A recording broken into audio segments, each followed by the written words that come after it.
أعزائي الكرام، أعزائي الكرام، حلقة اليوم في سلسلة أغرب كائنات الكوكب. نبدأ. السيد سعيد، سيداتي وسادتي، فيما يلي تفاصيل عناوين شانيل تيفي على القمر الصناعي أشتراسات. منها الجزائر، وفيها يعيش المتعاطفون مع الجيش والمناهضون الرئيس عبد المجيد تبون. يحبون من سوريا بوليسيا، يحبون من سوريا بوليسيا، يحبون من سوريا بوليسيا.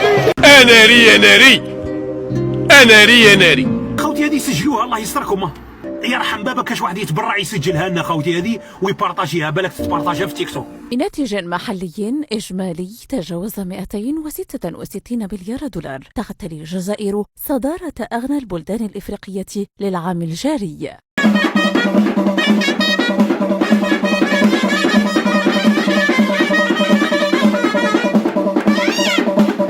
شغل الفيديو يا خليفة. ربما فرنسا تحاول دفع الجزائر لأن تقطع علاقاتها مع فرنسا. الجزائر أعتقد بأنها فاطنة جدا في هذا الأمر. لا يا حبيبي. نعم، الله أكبر. فرنسا اللي تزادت على البارح باغا تقول بالحظيرة، باغا تخليها تقطع العلاقات معها. ايوا وشنو درتو؟ لا أذهب إلى قطع العلاقات ولا أذهب إلى التهور في إجراء أي إجراء. الله أكبر عليك، إيه الحلاوة دي؟ تريده ربما فرنسا لإظهار الجزائر عند العالم، وهي دولة عضو في مجلس الأمن. ربما يريدون من الجزائر أن تقوم بهذا الشيء، ولكن الجزائر في اعتقادي لحد الساعة حكيمة. أنا هذاك الشيء اللي كنعتقد أن الجزائر حكيمة رغم اعتراف فرنسا بمغربية الصحراء. الجزائر ما غتقطعش مع العلاقات. كيفاش؟ هادشي ماكرو يدير بها. ايوا هادشي ماكرو فين حطيتي راسك؟ واش انت كتصحاب داكشي على الساهل ولا؟ راه الحظيره هذيك راه عمرها 62 سنه. يلا ابوني في دابا بغا يحبس عليك الماء والضو. يلا واسمع معايا. يلا ماكرون لو كان يفكر يزور الجزائر لازم يروح يروح للقنصليه تاع الجزائر ويطلب فيزا ويحط الوثائق المطلوبه. لازم يحط شهاده الميلاد نتاعو وشهاده يلا وفكها من وحلتي دابا. يلا اش غدير مع بونيف؟ عنوض دخل الحظيره. تغلقها اخويا، ما تغامرش بينا. الى الموضوع الاول في برنامج متابعة اليوم والحديث عن السياسة المخزنية، بيع الوهم في غلاف جديد. وللحديث حول هذا الموضوع وتفاصيله يحضر معي الدكتور إسماعيل دبش. مرحبا بك. أهلا وسهلا أستاذ. طيب، الجزائر في هذه الأيام وبالتحديد في ولاية بومرداس تحيي الجامعة الصيفية للجمهورية الصحراوية المغربية. العربي عود نطلق الله. تحيي الجامعة الصيفية للجمهورية الصحراوية المغربية. أنا ريشة بحط راسه.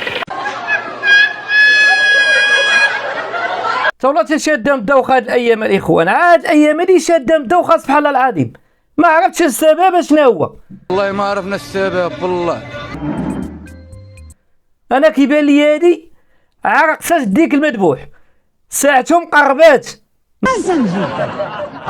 بريطانيا هذه كيما تعيا اخو. بريطانيا يا جدك عطاك الترفيقه. بريطانيا هكذا صح. بريطانيا يا جدك تتصل بالوزير الخارجيه الصحراوي، دخلنا عليك والله، ويلتقي مع الوزير الخارجيه البريطاني.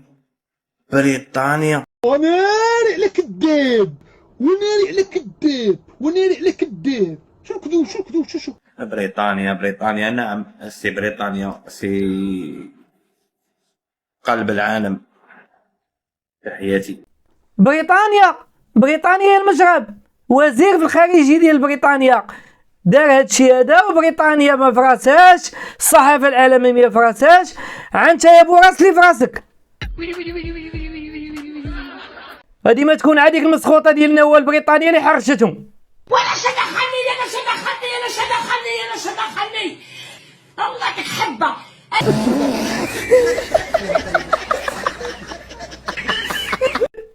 ودي اسمحي لينا، حنا عرفناك ماشي انتي. اذنوبك على السي المونتاج هو اللي حطك. اهلا بكم بيان إلى الرأي العام الوطني. أصدر الأخ إبراهيم غالي رئيس الجمهورية الأمين العام للجبهة تعليمة رئاسية تحمل رقم 02/2025 متعلقة بتشكيل مجموعة متابعة ملف الثروات الطبيعية والقضايا القانونية ذات الصلة وتحديد كيفية عملها. وصدرت هذه التعليمة بالنظر إلى أهمية الملف كواحدة من الجبهات الهامة الراهنة في معركة الشعب الصحراوي التحررية، وبالنظر إلى صدور عديد الأحكام القضائية والقرارات سواء على مستوى الأمم المتحدة أو الاتحاد الإفريقي أو الاتحاد الأوروبي وغيرها. هذا عجبوه من النيجر ولا ما عرفت من الصومال، جنسوا في الحظيرة، علموا اللغة العربية، راه شد فيها شدة الماء في الظلمة. إما الثروات الطبيعية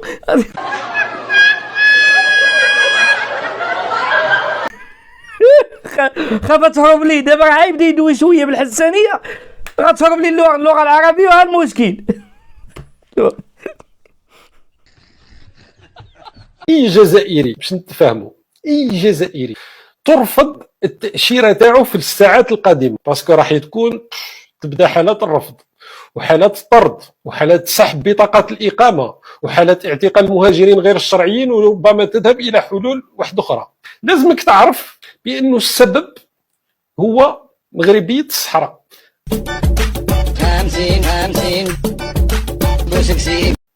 وهو البوليسايو.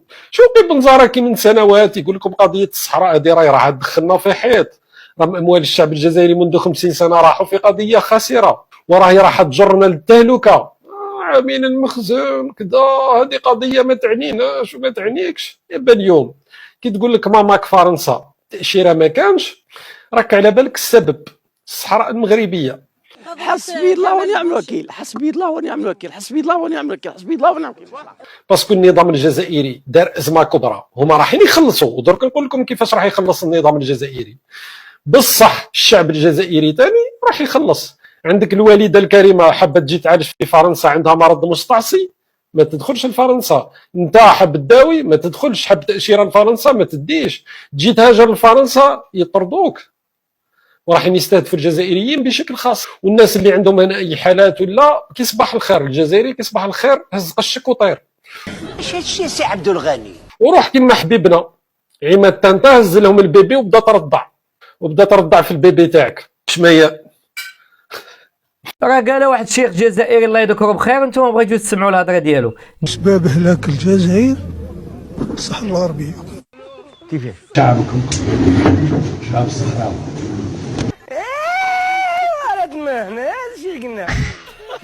وبصحتك ولد رحمنا، احنا ما نزيدوك على الخير. تحيه الناس رحمنا من هذا المنبر هذا، ياك عابو صبع اللي مخلص.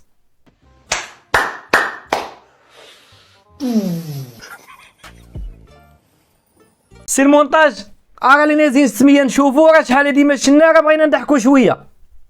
ما نرضاش للجزائر تاع 1,500,000 شهيد باش يكونوا ولادها ساكنين في القصدير العشوائي ولا في الصفيح ولا كل واحد يسميه حاجه بيدونفيل. هذه ما كانش. لا حول ولا قوه الا بالله. وحنا بغيناك تضحكنا كيف موالف، وليتي كتخرط علينا دابا، هو ماشي معقول. لا لا لا لا, لا. كانت هضرتك حتى صحيحه، اذا هذا كذاب. ما عندي والو، بيت برا والبرد قتلني. اهدر برد قتلني، ما عندي والو. راه تبان لي غير نروح وخلاص، ما عندي لا دار لا دوار، عيطي ضاعت. لا حول ولا قوة إلا بالله. واسي بن سديرة تاش بان لك في هاد النازله هادي؟ انه بكل صراحه المنظومه الحاليه وسلطه تبون اصبحت تشكل خطر عظيم على كيان الدوله.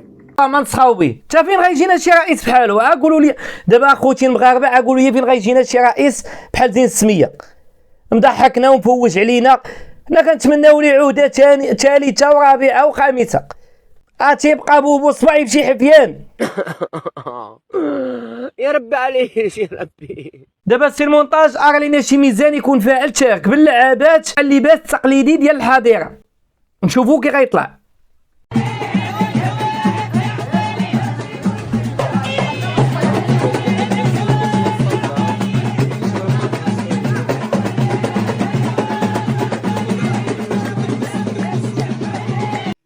كايزر انطلق. وليس ربح المعركة بسرعة، يعني ما ليس الهدف هو أن يتحقق الاستقلال بسرعة، ولكن إضعاف الخصم أكبر قدر ممكن. هاد مسخوط الوالدين خائن، مشى من المغرب، لا واحد خرج من الحظيرة وتلاقاو في البولي خيرو، تلاقاو مع واحد وحده تاهي، علم الله منين جايه تاهي، تعرفوا عليها بجوج، ناضت تشكلي في العكلي بيناتهم، رويدي الليلي بقى شاد فيها، شدت الماء في الظلمه، الاخر طلع ليه الدم. اسمعوا اش بدا يقول لي، سمعوا.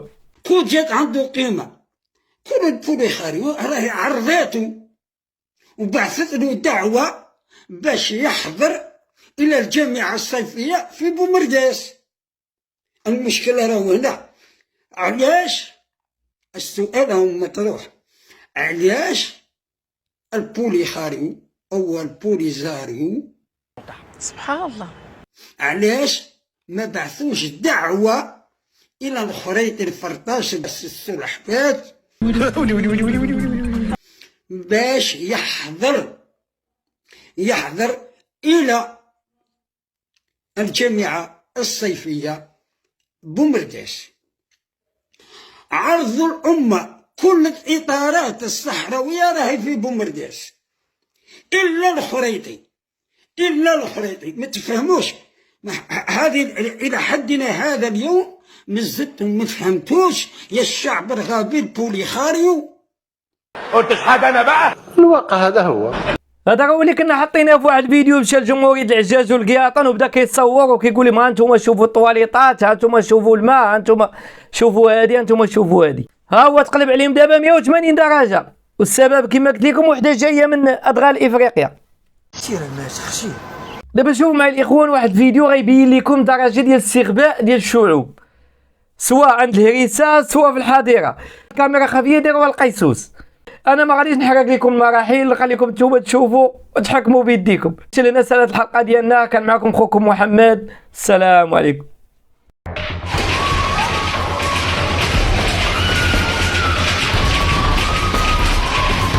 رغم التكسير والعياط خارج الاستوديو، فان الاستاذ قيس سعيد ما غادرش كرسيه وما قام حتى ردة فعل. ويا هحشم روح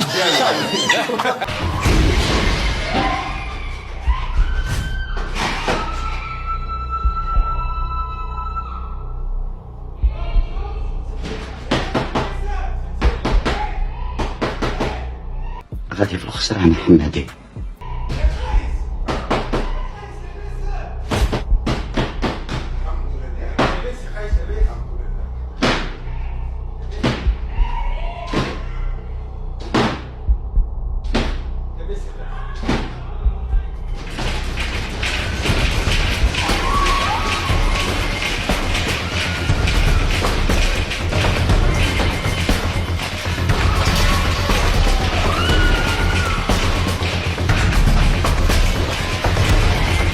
العربي عاود نضلق طلع.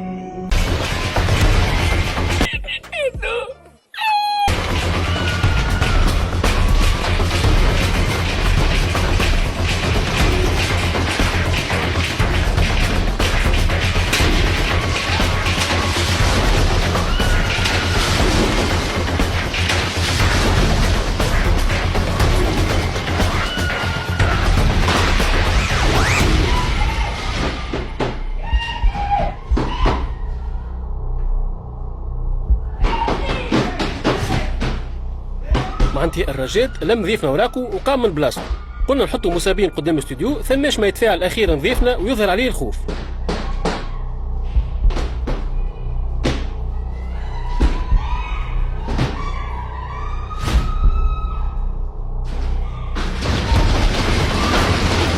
وعقب التحقيق مع الشاب اعترف أنه دبر الأمر بنفسه، إذ طلب من أحد البعاليك أن ينيش عليه في محاولة لكسب عطف صديقته التي هجرته على ما يبدو بسبب طبيعته العنيفة.